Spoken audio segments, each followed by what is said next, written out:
Está ahí, ¿no? Ya.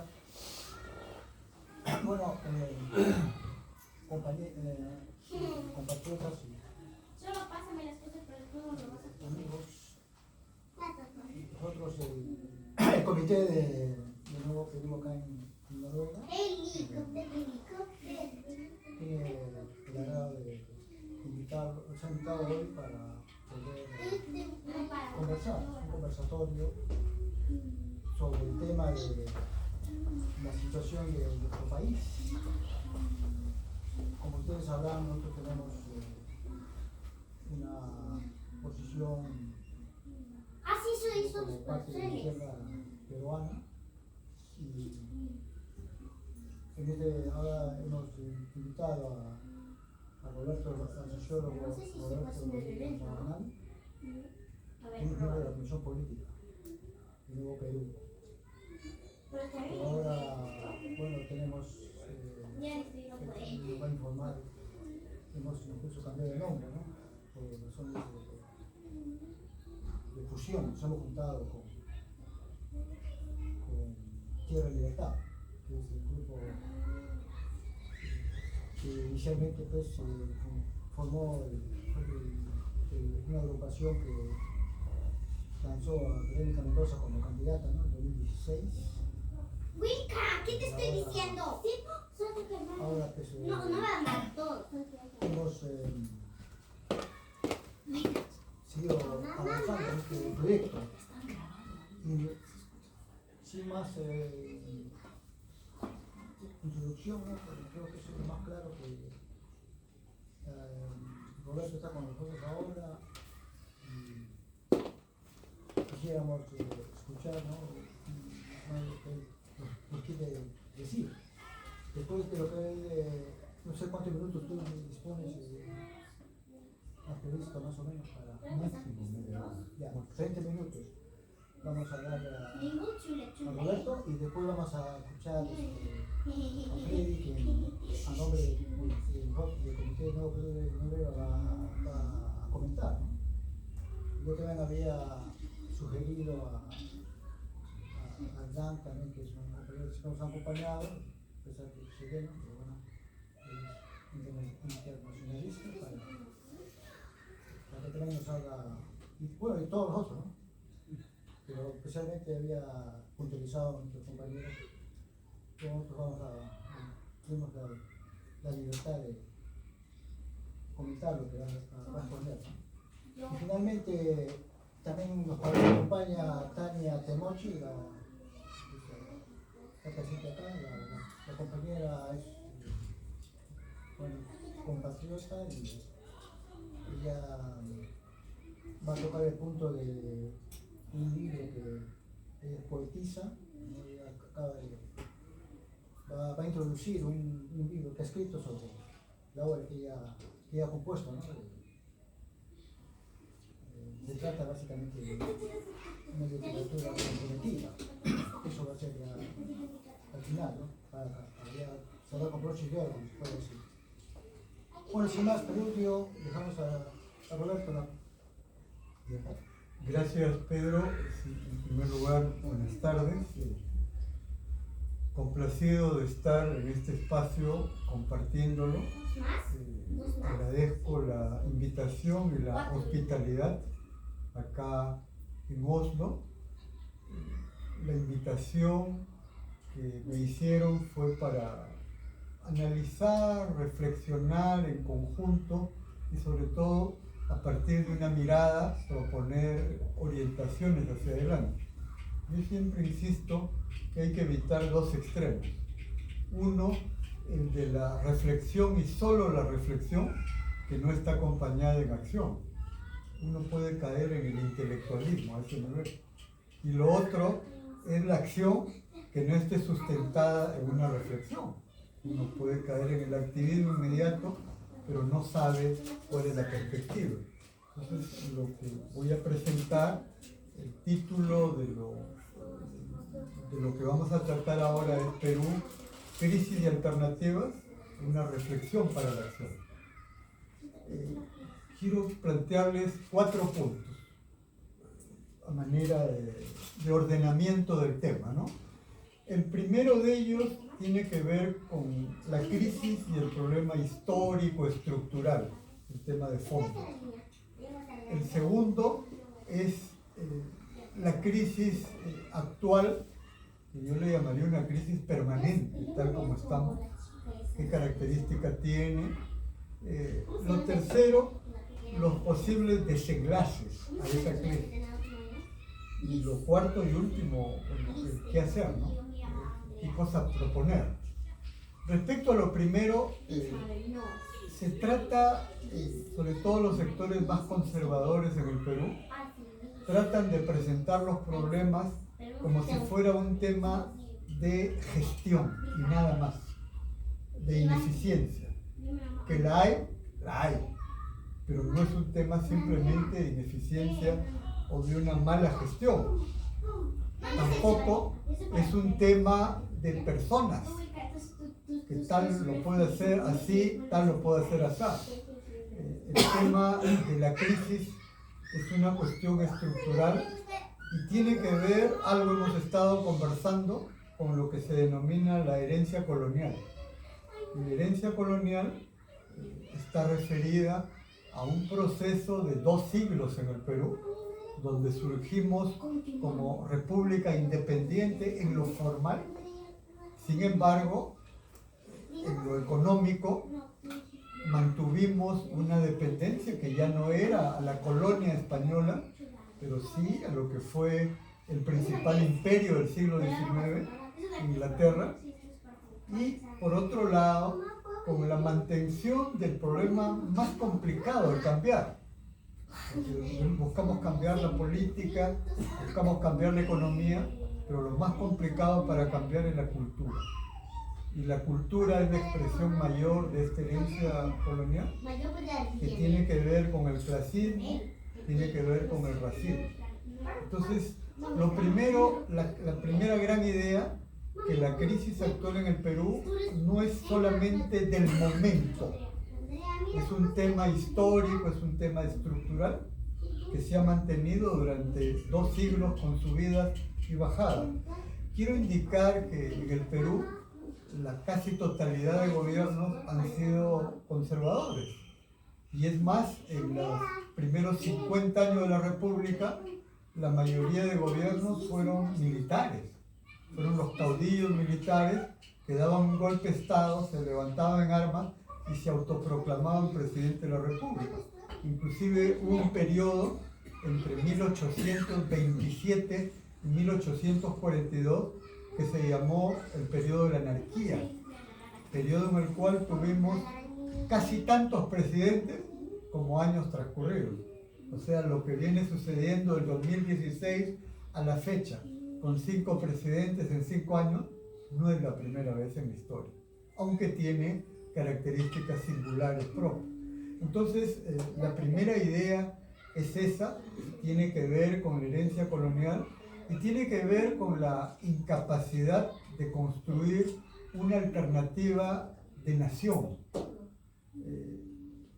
Estando en un conversatorio parecido en Barcelona, hace pocas semanas, reflexionábamos sobre algo que llamó la atención. ¿A qué me refiero? En el Perú, la experiencia socialista ha tenido su principal representante en José Carlos Mariátegui. La República ha tenido a su principal historiador en Jorge Basadre, un republicano. Y el conservadurismo ha tenido muchos ideólogos, sobre todo hace muchas décadas. Y el principal, y los 3 casi coincidieron en el tiempo, en lo que se llamó la generación centenario, o sea, un siglo después de la independencia, fue Ribagüero, un conservador notorio. Sin embargo, hubo una coincidencia en cuanto a un planteamiento entre los 3, cosa que llamó la atención. Los 3 coincidieron, cada uno desde su mirada, desde su ángulo, en la afirmación de que el Perú tiene una clase dominante, pero no tiene una clase dirigente. Y ese vacío de clase dirigente tiene que ver, entre otros factores, a la carencia de un sistema político de partidos. que mal que bien funcionan en los países hermanos de Sudamérica. Pero en el Perú estamos a la cola. Hemos tenido pocos sistemas de partidos.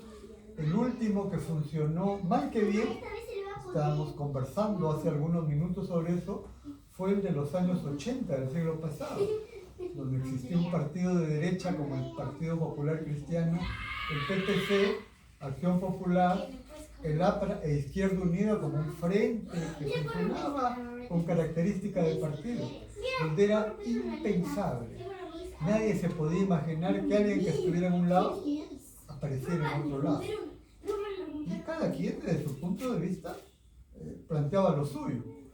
La década del 90 del siglo pasado, en la época del Fujimorato, cuando Alberto Fujimori manejó el país con Vladimiro Montesinos como su hermano siamés, digamos, como si fueran dos en uno, a su antojo marcó un corte. ¿Y cuál fue el corte?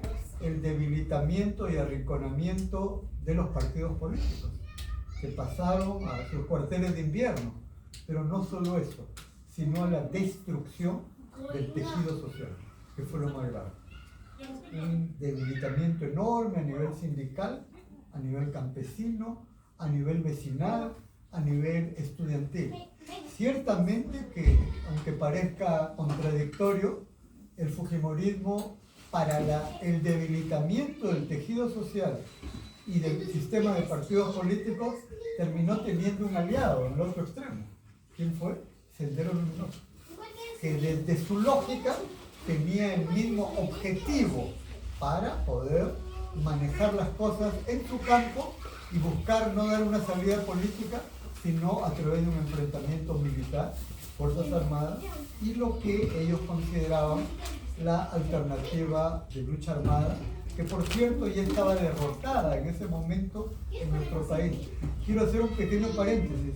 Abimael Guzmán, la cabeza de Sendero Luminoso, llegó a afirmar desde el año 1986-87 que existía un empate estratégico entre las fuerzas del orden del sistema y Sendero Luminoso.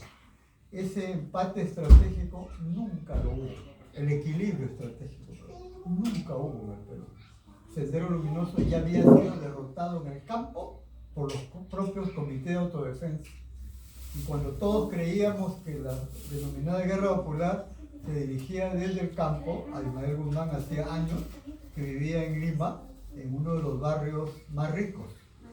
Y mientras para buscarlo a él se hacía lo que en el Perú se llama batidas, es decir, en puntos estratégicos el ejército, la policía se paraba para detener gente, sobre todo de universidades públicas, y si eran nacidos en lugares como Ayacucho, ni qué decir, bueno, esto eran la carne de cañón para poder golpear a los sectores populares, pero no hubo lo otro, y por lo tanto nunca hubo un equilibrio estratégico.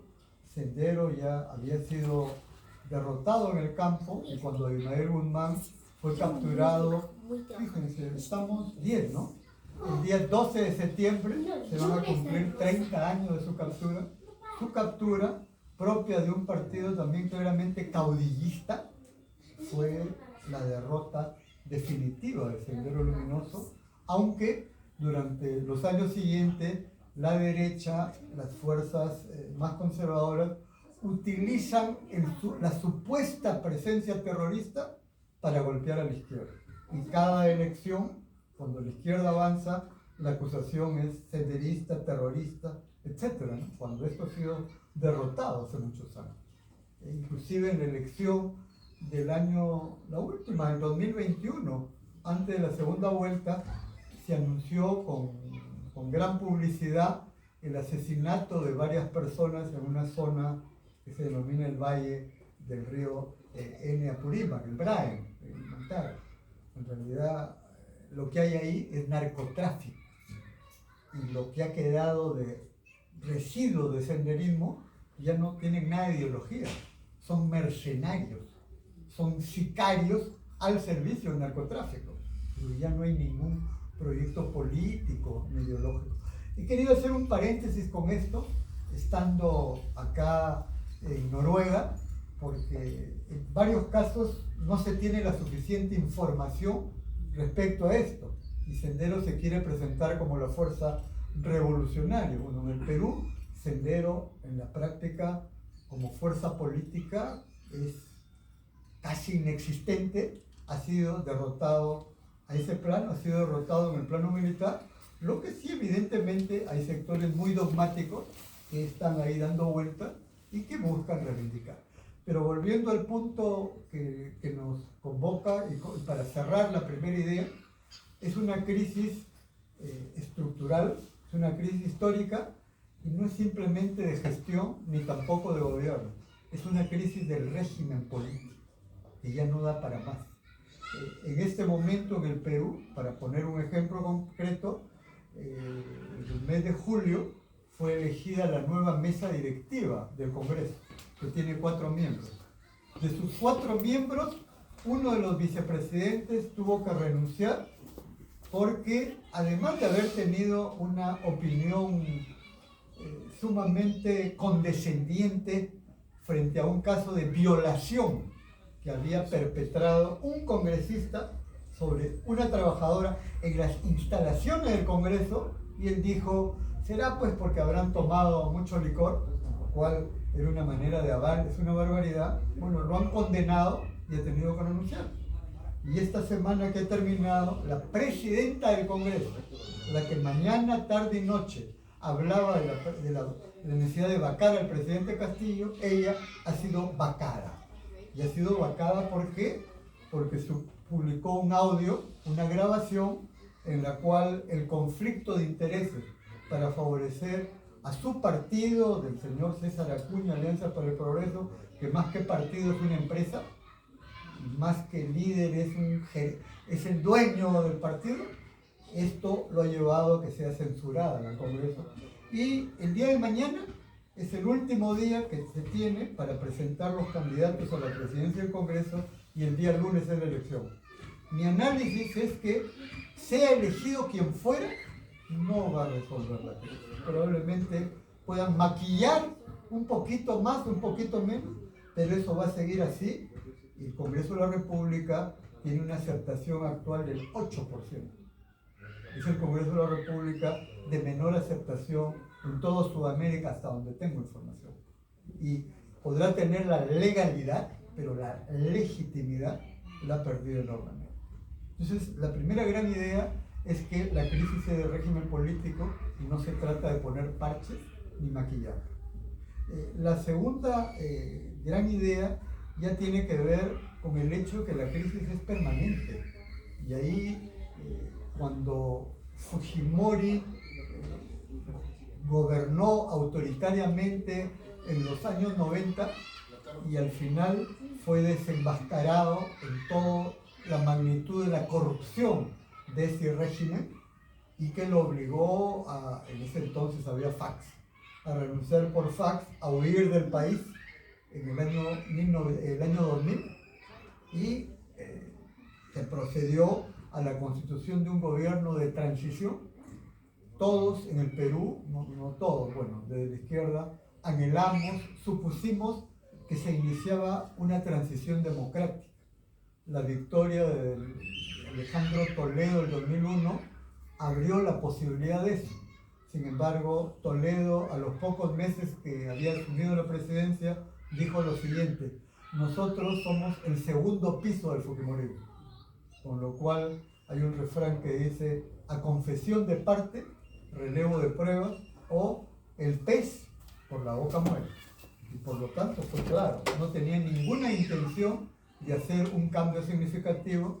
Todo lo que vino después con el gobierno de derecha, mafioso, de Alan García, la posibilidad que se abrió de cambios democráticos como Ollantumala, que fueron dejados de lado rápidamente, y el gremio de los empresarios fue el que manejaba el país realmente con la esposa de Ollantumala, Nadine Heredia.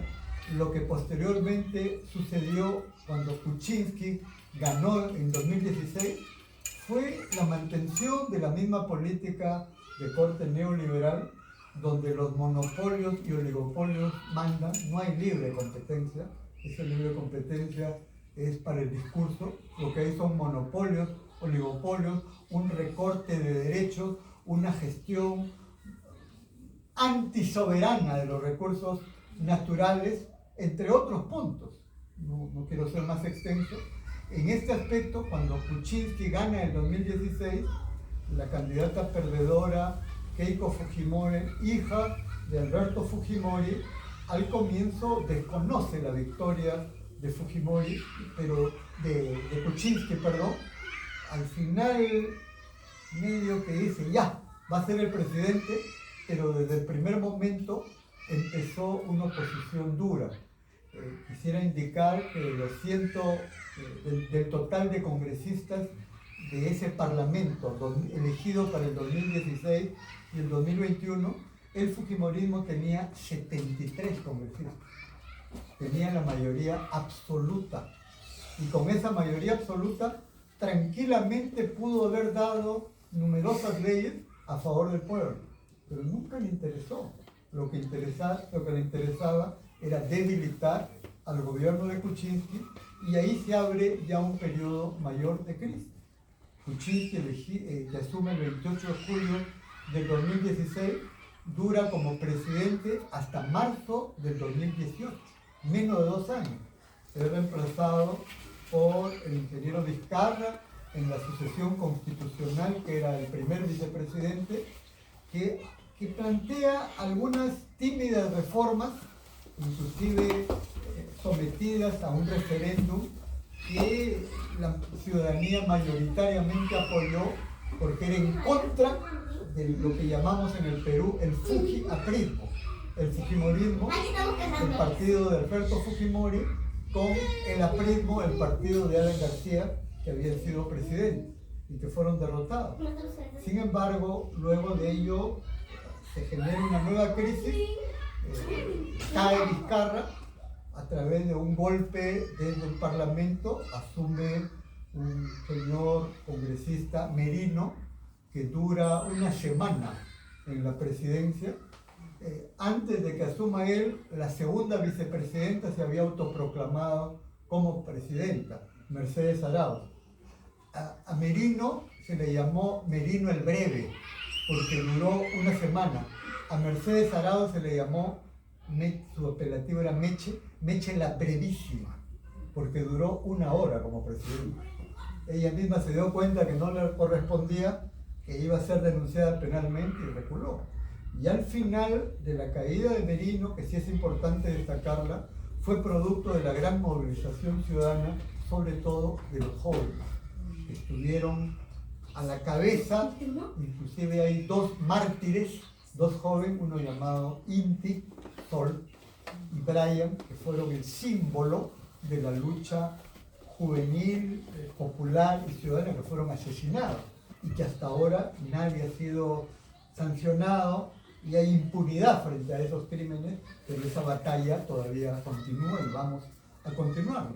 Posteriormente se abre un gobierno de transición para completar el periodo del gobierno del señor Sagasti. Y el año 2021, cuando hay las elecciones, a la segunda vuelta pasan Keiko Fujimori, que era su tercera postulación. Keiko Fujimori había perdido el 2011 frente a Ollanta, había perdido el 2016 frente a Pedro Pablo Kuczynski, y vuelve a perder el 2021 frente al profesor Pedro Castillo, que al comienzo parecía sin mayores posibilidades, pero resultó representando el anhelo de cambios en ese momento, sobre todo desde el sur del país. Y tuvo un voto contundente, y la segunda vuelta el resultado fue muy estrecho. Fueron 44.000 votos diferentes, o sea, casi nada, lo que algunos le llamaban el empate catastrófico, con una diferencia y tan pequeña que llevó a Keiko Fujimori, que no reconoció su tercera derrota consecutiva, 2011, 2016, 2021, a desconocer al gobierno, y tuvieron que pasar 43 días de lucha callejera para lograr la proclamación de Pedro Castillo como presidente. El fujimorismo presentó una acción de amparo al Poder Judicial, se fue a Estados Unidos a la OEA, en fin, tocó las puertas de los cuarteles, en fin, hizo todo lo que estuvo a su alcance para que no fuera proclamado Castillo. Finalmente fue proclamado y el profesor Castillo fue proclamado con el apoyo del conjunto de las izquierdas, más aún cuando se había llegado a un acuerdo programático con la otra candidata de izquierda, entonces presidenta de nuestra organización Nuevo Perú, Verónica Mendoza, con un acuerdo programático que tenía los puntos ejes los siguientes, ¿no? 1, la lucha anticorrupción; 2, la prioridad, la educación y salud pública; 3, el conjunto de reformas agraria, tributaria y los más derechos para trabajadores y en todos los ámbitos, y finalmente abrir un proceso constituyente.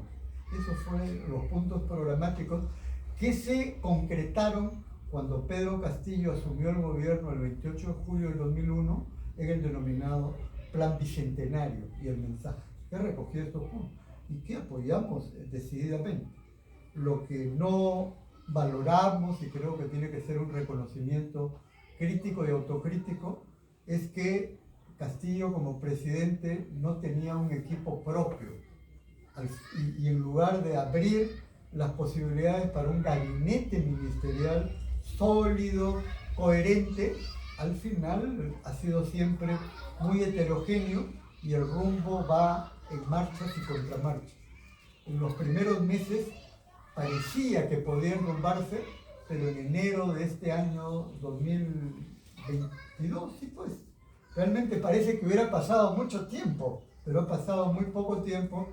Nombró como primer ministro a una persona claramente de derecha, un congresista Balear, con lo cual el mensaje fue: esto no va en una posición progresista de cambio, y lo que ha venido ahora a continuación va en la misma línea.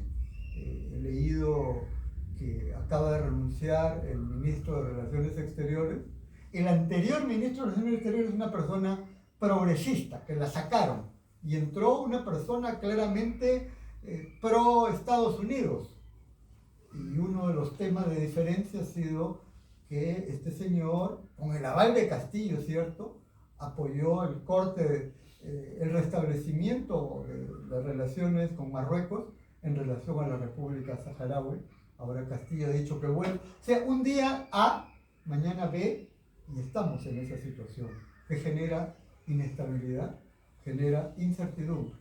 Y en este momento, y ahí viene ya el sentido de la crisis permanente, ahora es que hay un empate. Esta elección de mesa directiva, gane quien gane, no va a resolver las cosas, y hay un sentimiento de rechazo tanto al gobierno como al Congreso. Y ahí viene el tercer punto. Le había dicho primero la herencia colonial, segundo la crisis permanente, y tercero ya los posibles desenlaces. Ahora, hay un marco para los desenlaces. Primero, un descontento con la situación económica. Si bien no se está sintiendo con fuerza todas las consecuencias de guerra Rusia-Ucrania, ya hay algunas manifestaciones. Por ejemplo, el alza del precio de los fertilizantes, de los abonos en el campo. Y el día de ayer he leído lo que iba a ser la gran compra de urea para como abono fertilizante. El Ministerio de Agricultura acaba de anunciar que ha declarado desierto por corrupción, se sabe bien todavía, con lo cual el problema va a ser muy fuerte.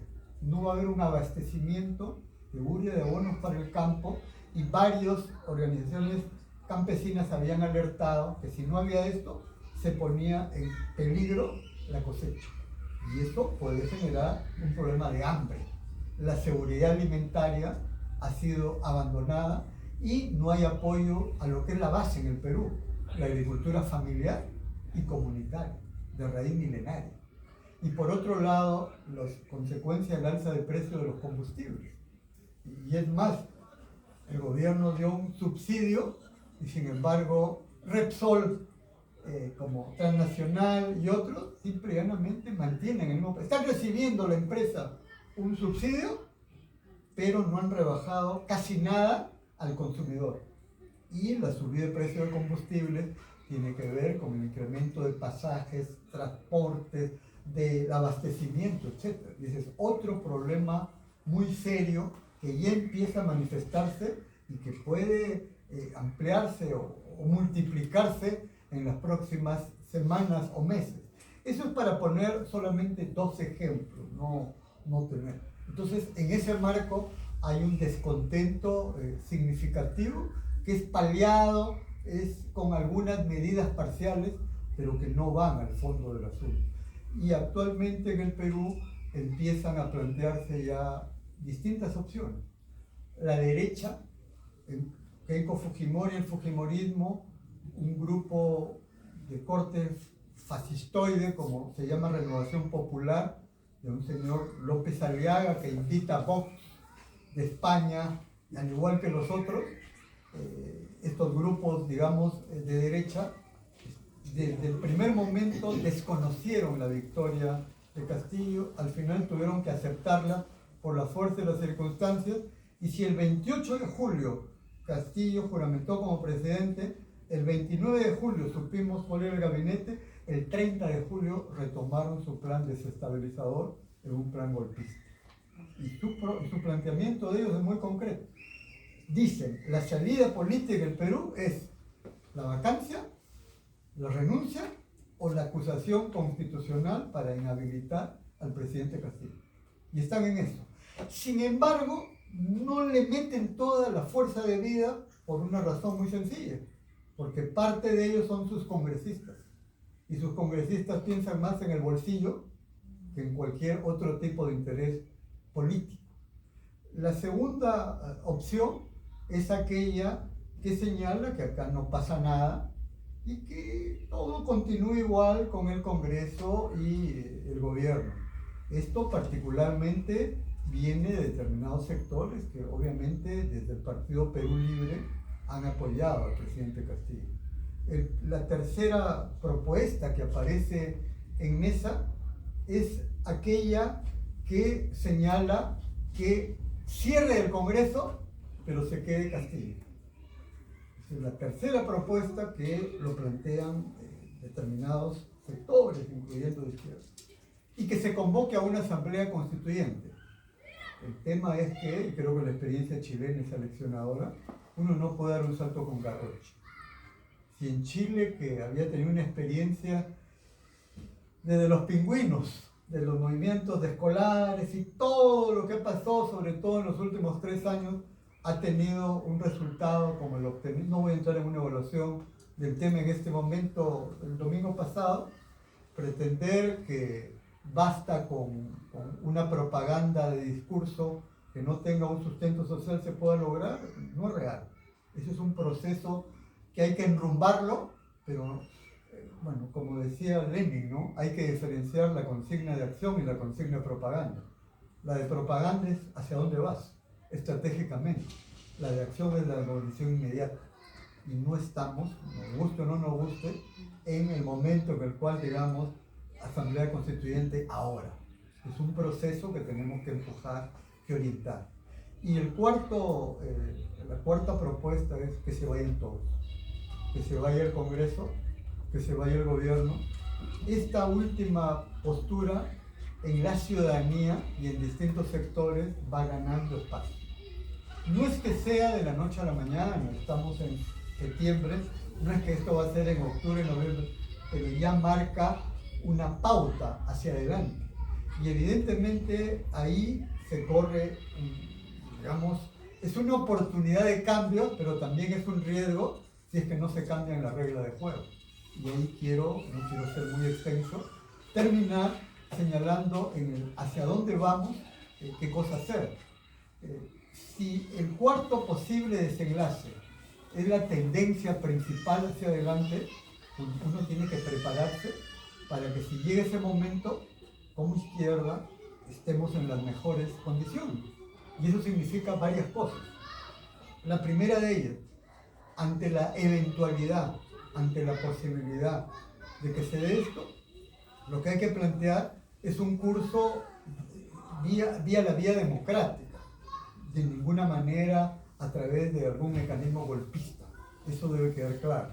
¿Es posible dentro del marco de determinadas reformas constitucionales también? Sí, es posible. Y eso significa evidentemente un conjunto de reformas políticas que faciliten una mayor participación democrática para que haya una democratización, renovación, yo diría, transparencia y mayor institucionalización del sistema político. Eso pasa por reformas. Por ejemplo, una reforma importante que se aprobó hace un par de años, pero lo han dejado en suspenso porque afectaba intereses particulares, es el de las elecciones ciudadanas. Es decir, que los candidatos no sean elegidos solo por militantes de los partidos, sino hay un voto ciudadano. Debo indicar que en el Perú, a pesar de que cuando se habla de partidos, hay modalidades, un militante, un voto, y otra de delegados, en el 98% de los casos han optado por el voto de delegados. O sea, nada de democracia en los partidos, sino que las cabezas en una reunión pequeña manejaban todo a su antojo. Más aún cuando en el Perú es difícil hablar de que haya partidos políticos plenos, lo que hay son vientres de alquiler. O sea, ¿qué significa un vientre de alquiler? Que tal partido para esta elección le ofrece a tal candidato, tú eres el mío para la siguiente tal. Hay personas que en las últimas 7 elecciones han postulado por 7 partidos distintos. Y no pasa nada. O sea, lo que llamamos nosotros los tránsfugas, aquellos que saltan de un lado a otro. Si no se cambia eso, el poder del dinero, de los grupos de poder económico, pero subterráneamente el narcotráfico, va a mandar. Entonces, ahí hay una reforma fundamental en el propio sistema de partidos y que lo que está acordado se implemente. Y eso también pasa por el tema del financiamiento. El Congreso anterior, cuando se planteó transparencia para la rendición de cuentas, lo ocultaron. Y hay algunos que se ha probado que han tenido financiamiento ilícito y al final, en lugar de sancionarlos económicamente o sacarlos, simplemente le han dicho, oigan, pórtense bien, pues ya no lo vuelvan a hacer otra vez. O sea, ante un delito tan grave, yo te jalo una orejita y te pido permiso, ¿no? Entonces, expresiones de ese tipo. Si no hay reformas de esa naturaleza, no vamos a caminar. Entonces, el tema de las reformas es fundamental, pero el otro punto es también trabajar el tema de la unidad política dentro de las izquierdas. Bueno, la banderola que se ha elaborado acá, tengo la impresión que el asunto es tan reciente, estimado, creo que es la primera banderola en el Perú y fuera del Perú que está saliendo así. El domingo pasado ha habido un Consejo Nacional de Nuevo Perú donde se ha acordado una unidad con el movimiento Tierra y Libertad por el Buen Vivir, que provenía del Frente Amplio, que fue el gran conglomerado con el cual se participó en 2016. Uno de los acuerdos es una unificación y por lo tanto al nombre Nuevo Perú agregarle por el Buen Vivir. Esto es un punto inicial, porque si creemos que ese es el punto final, estamos equivocados.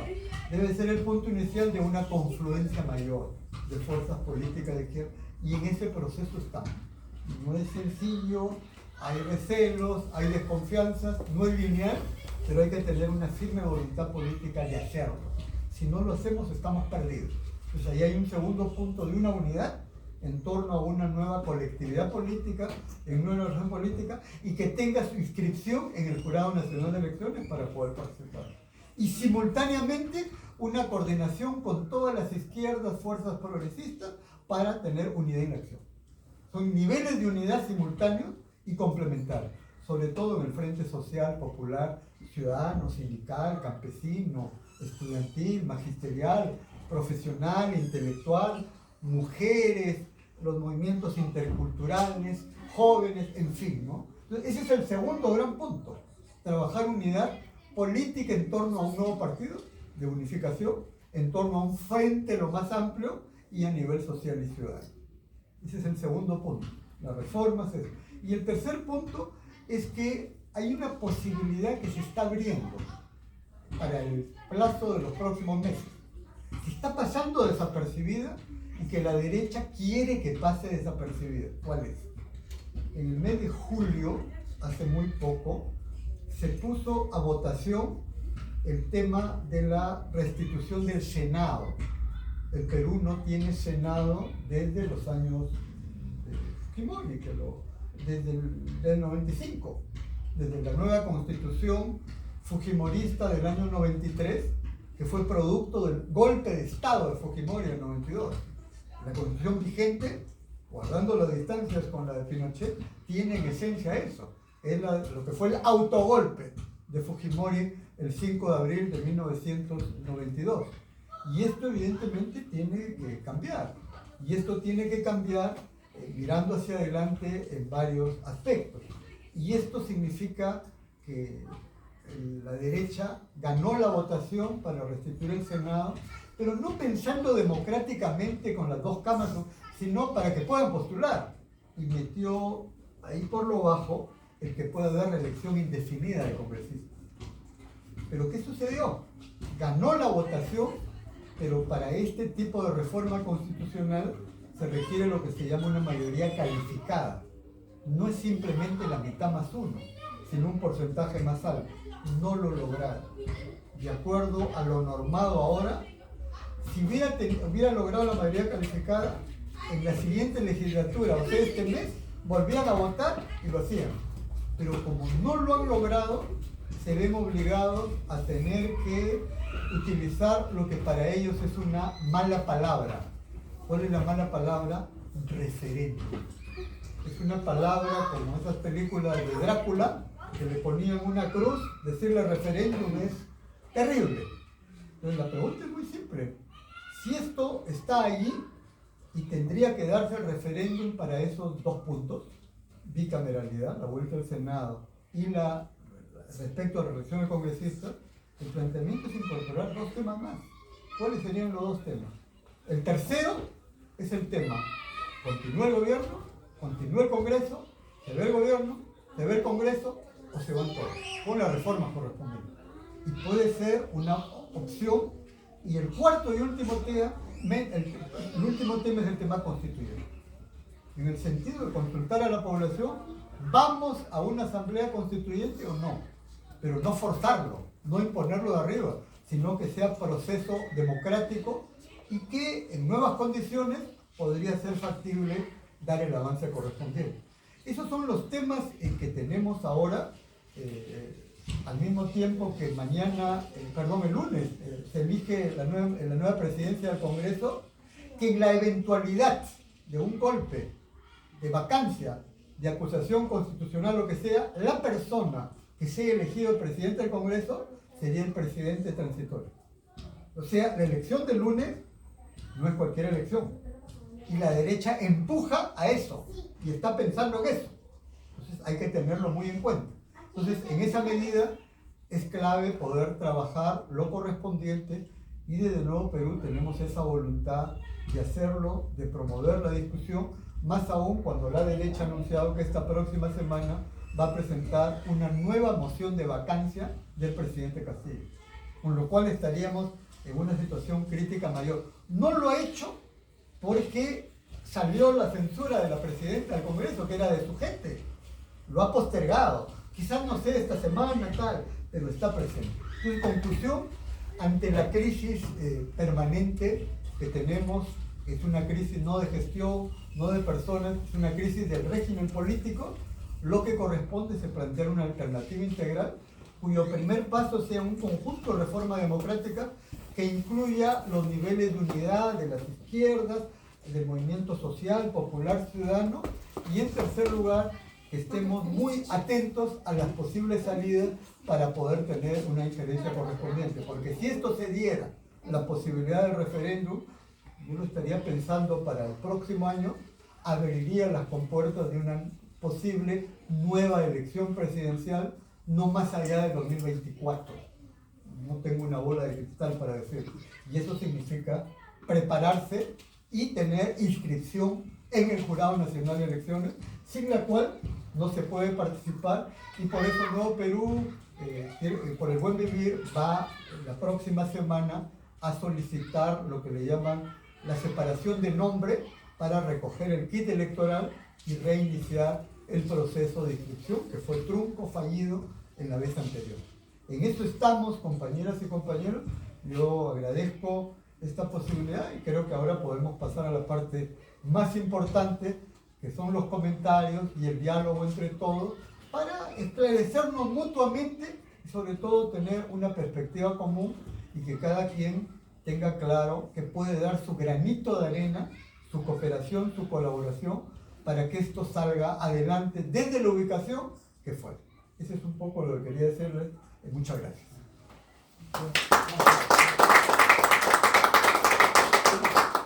Bueno, continuamos con...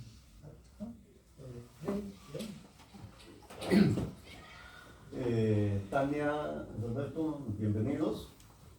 Deseándoles que tengan una bonita estadía y que